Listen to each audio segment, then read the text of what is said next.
Hi, New Life Youth. It's so exciting to be in front of you once again. And before we get started with our lesson for today, say the Lord's Prayer with me. Our Father, who art in heaven, hallowed be thy name. Thy kingdom come, thy will be done, in earth as it is in heaven. Give us this day our daily bread, and forgive us our trespasses, as we forgive those who trespass against us. Lead us not into temptation, but deliver us from evil. For thine is the kingdom, and the power, and the glory, forever. Amen. Awesome. So today, as you know, we are going to talk about Noah and the ark. And I just want to say thank you to the youth who were able to complete the worksheet and to send me a picture of it. So a few things about Noah. If you want to know the story of Noah, please read it. It's found in Genesis chapter 6. Verses 11 through chapter 9, verse 19. There's also small videos you can watch on YouTube, and you can read, and I'm pretty sure they have Noah books out there too. So ask your parents to help you about the story of Noah. So Noah is known for building an ark, and the ark is a huge boat. It's a really big boat. It's bigger than a cruise ship. You can imagine that it was like that. It needed to be that huge because God told Noah to put each animal on the ark 2 by 2. So there were 2 squirrels, 2 cats, 2 dogs, 2 elephants, 2 tigers, 2 lions. So you understand, because God was going to flood the earth. Now, before God did this, it had never rained ever on the earth. So as God gave Noah the instructions to build the ark, when his neighbors seen what he was doing and the people surrounding him where he lived, most likely we're talking about him not knowing if he was okay or not, if he was kind of crazy, and what was this rain and what is going to happen, because it never happened before. But Noah was obedient, and he built the ark specifically to how God asked him to do that. So one thing we can learn from Noah is that A, he was obedient. 2, he really did follow God's instructions. So as he's building this ark and he's getting ready, the ark had to be so huge. It had many different levels in it. I believe it was at least 3 different levels for Noah, his family, and all of these animals. And once the ark was completed and God liked it, he asked Noah and, had him to get all of the animals into the ark. And God closed the ark, meaning Noah could not get in or out until God opened up the door. No one could get in or out until God opened up the door.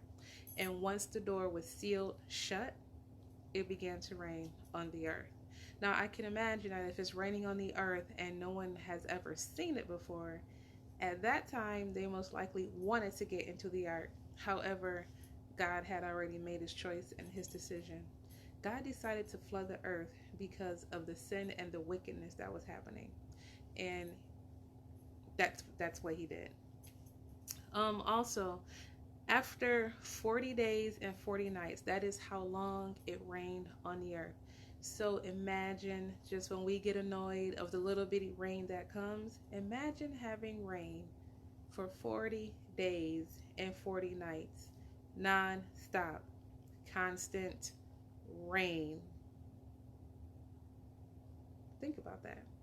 So I thank God for the rain that we get currently, and it's not consistently raining for 40 days and 40 nights. Once the time had passed, Noah wanted to know if it was safe to go out, wanted to know if there was dry land. And the first animal he sent out to test that was a raven. And the raven came back with nothing. There was nothing. There was no proof. Noah then sent out a dove. The dove came and went, nothing. 7 days later, Noah sent the dove out again. That time when the dove came back, the dove had an olive branch in its beak. So Noah knew that there was dry land, and he was hopeful that he and his family would soon leave the ark. Once the ark had rested, once the ark had stopped, it stopped on the mountains called Mount Ararat. And if you look that up, I believe that is in present day Turkey right now. You can Google that and just check that out. So God opened up the door. Noah was able to come out of the ark. His family was able to come out of the ark. And all of the animals was able to come out of the ark on dry land, which was amazing. And the first thing Noah did when he came out of the ark was build an altar. He built an altar just so he can worship the Lord and also create sacrifices to the Lord. It's best to always thank God in everything that we do. And that's something that Noah really wanted to do. And that's something that he's taught his family to do. So the first thing he did was build an ark. The Lord did speak to Noah to let Noah know that he will never flood the earth again. And he made a promise, which is also called a covenant. And God said that to symbolize he will never flood the earth again, he's going to put a bow in the sky. And that's what we call today a rainbow. And we see the rainbow every time after it rains. So beautiful, it's pretty, very colorful. And that is the symbolization of God saying that he will not destroy the earth again with a flood. Let's see, what else about Noah? Three things we can learn about Noah. Obedience. Noah was 100% obedient to God. Noah found favor in God's sight. Noah was the one that God had chose to carry this action out. Noah stayed focused. He didn't let anybody deter him from what God had asked him to do. He stayed the course. He did not let any distractions. He had the vision. God gave him instruction and he did it. Trust. Noah trusted God. Noah held on to every word that God told him. And something that we can do, be obedient to your parents. When your parents ask you to do something, the first time, it's always best to do it the first time. If you expect your parent to do something for you the first time, right? Mom, Dad, I'm hungry. Right? And your parents are saying, hey, I need you to clean your room. Did you clean your room?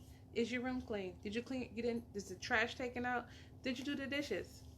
It's best to obey your parents the very first time that they ask you to do something. Also, school. School is about to open again. Not sure if you're going to be online or in the classroom.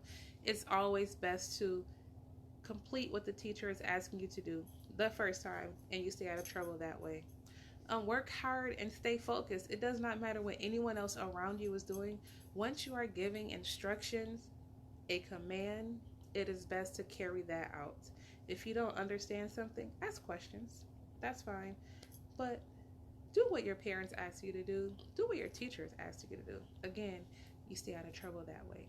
If God asks you to do something, go ahead and do that task and carry that out. Trust. Trust God.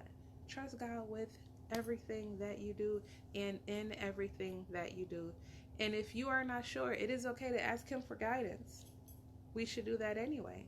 Trust your parents when they're asking you to do something or when they're telling you to do something, or if they're, answering your questions. And be trustworthy. Be someone that God and your parents are able to trust. When they ask you to do something, or when they give you a command, or if they're trying to do something for you, it's okay to trust them.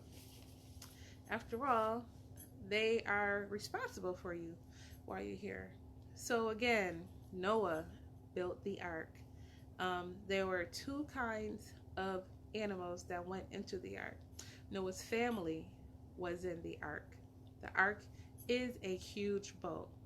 God even specifically told Noah what type of wood to use. I mean, that's very, very, very specific. Very specific. Noah was obedient to his word. He and his family, they were saved and spared from the flood.